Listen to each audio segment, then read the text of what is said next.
Neoconstitucionalismo. A Segunda Guerra Mundial foi um marco histórico do constitucionalismo contemporâneo, porque no Estado legislativo de direito, as constituições eram tratadas como meras cartas políticas, se limitando a indicar diretivas para a atuação do poder legislativo. Além disso, o judiciário não atuava substancialmente na defesa de direitos e as garantias fundamentais só eram resguardadas caso houvesse alguma previsão legal específica, de acordo com Sarmento. O fim da Segunda Guerra Mundial trouxe à tona os equívocos inerentes do nazismo alemão e do modelo positivista de normatividade da Constituição defendida por Hans Kelsen. A necessidade de limitar o poder legislativo e homogeneizar o ordenamento jurídico levaram à transição do modelo de Estado legislativo de direito para o Estado constitucional de direito. A Constituição tornou-se uma norma jurídica autêntica e os direitos fundamentais passaram a exercer papel essencial na estrutura jurídica dos Estados. Como marco teórico, Luiz Roberto Barroso afirma o seguinte: no plano teórico, três grandes transformações subverteram o conhecimento convencional relativamente à aplicação do direito constitucional. O reconhecimento de força normativa à Constituição, a expansão da jurisdição constitucional, o desenvolvimento de uma nova dogmática da interpretação constitucional. Este movimento foi denominado de neoconstitucionalismo. Foi marcado pela estrutura jurídica baseada em princípios constitucionais e na interpretação jurídica pautada na ponderação dos mesmos. O paradigma do formalismo jurídico foi sendo superado diante da insuficiência da hermenêutica jurídica fundamentada na mera subsunção das regras ao caso concreto. A busca de legitimidade das decisões frente à argumentação jurídica, bem como a inserção de elementos de natureza moral e empírica nos debates jurídicos, marcaram a superação do modelo positivista formalista. Conceito: hermenêutica constitucional. Hermenêutica é a teoria científica de interpretação das leis. Tem por estudo a sistematização das técnicas utilizadas para determinar o significado e alcance da norma. Segundo Sarmento, as referências mais acentuadas no desenvolvimento de um novo direito constitucional são a Lei Fundamental de Bonn, Constituição Alemã de 1949 e a instalação do Tribunal Constitucional Federal em 1951, além da Constituição Italiana de 1947 e a subsequente criação da Corte Constitucional em 1956. A partir da década de 1950, a jurisprudência do Tribunal Constitucional Alemão, somada às novas ideias desenvolvidas por teóricos alemães, influenciou autores e tribunais dos países de tradição romano-germânica. Assim, durante o período de 1945 a 1990, ocorreram diversas transformações no constitucionalismo em âmbito mundial, principalmente em sua metodologia formal, que permitiu uma nova organização política constitucional, fato que deu à Constituição um novo status. Ainda o pós-guerra não trouxe apenas novas constituições, mas um modelo novo, o da supremacia constitucional, Nesse sentido, países europeus como a Alemanha e a Itália adotaram sistemas de controle de constitucionalidade através dos tribunais constitucionais. Seguindo o exemplo, o modelo de tribunais constitucionais se expandiu pela Europa. Chipre, 1961, Turquia, 1961, Grécia, 1975, Espanha, 1978, Portugal, 1982, Bélgica, 1984, Rússia, 1991, entre outros. No que se refere ao Brasil, nota-se que essa mudança de paradigmas chegou tarde. O debate acerca da força normativa da Constituição só chegou ao Brasil de maneira consistente ao longo da década de 1980, tendo enfrentado as resistências previsíveis, além das complexidades inerentes à concretização de qualquer ordem jurídica. Padecia o país de patologias crônicas ligadas ao autoritarismo e à insinceridade constitucional. Não é surpresa, portanto, que as constituições tivessem sido até então repositórios de promessas vagas e de exortações ao legislador infraconstitucional sem aplicabilidade direta e imediata.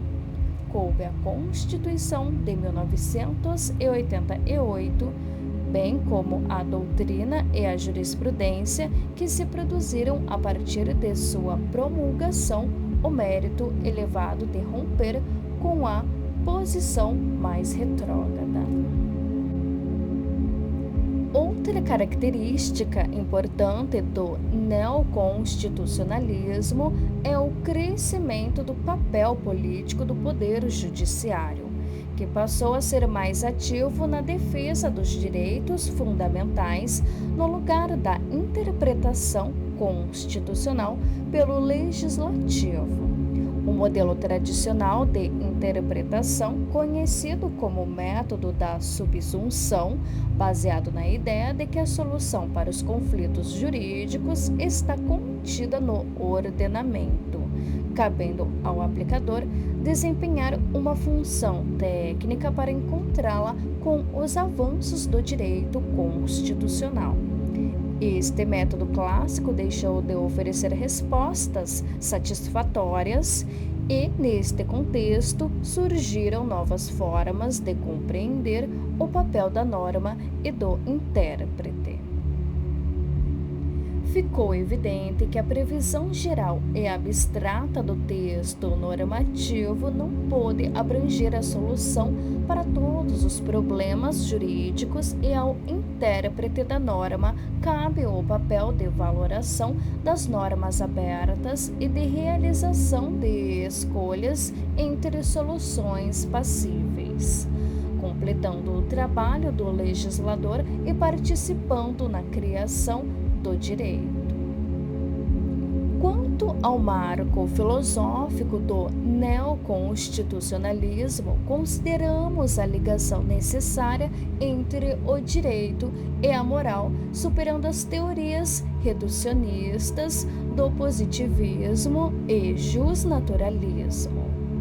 Barroso afirma o seguinte: o justnaturalismo moderno, desenvolvido a partir do século XVI, aproximou a lei da razão e transformou-se na filosofia natural do direito, fundado na crença em princípios de justiça universalmente válidos.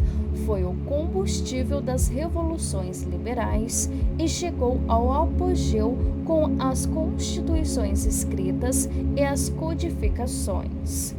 Considerado metafísico e anticientífico, o direito natural foi empurrado para a margem da história pela ascensão do positivismo jurídico no final do século XIX.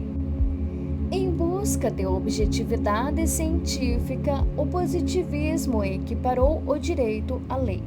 Afastou-o da filosofia e de discussões como legitimidade e justiça, e dominou o pensamento jurídico da primeira metade do século XX. Sua decadência é emblematicamente associada à derrota do fascismo na Itália e do nazismo na Alemanha, regimes que promoveram a barbárie sob a proteção da legalidade. Ao fim da Segunda Guerra, a ética e os valores começam a retornar ao direito. Conceito: justnaturalismo ou direito natural. Direito natural, latim ius naturale, ou justnaturalismo é uma teoria que procura fundamentar, a partir da razão prática, uma crítica a fim de distinguir o que não é razoável na prática do que é razoável e, por conseguinte, o que é realmente importante considerar na prática em oposição ao que não o é. Barroso denomina a doutrina do pós-positivismo de rótulo genérico que abarca um conjunto difuso e abrangente de ideias.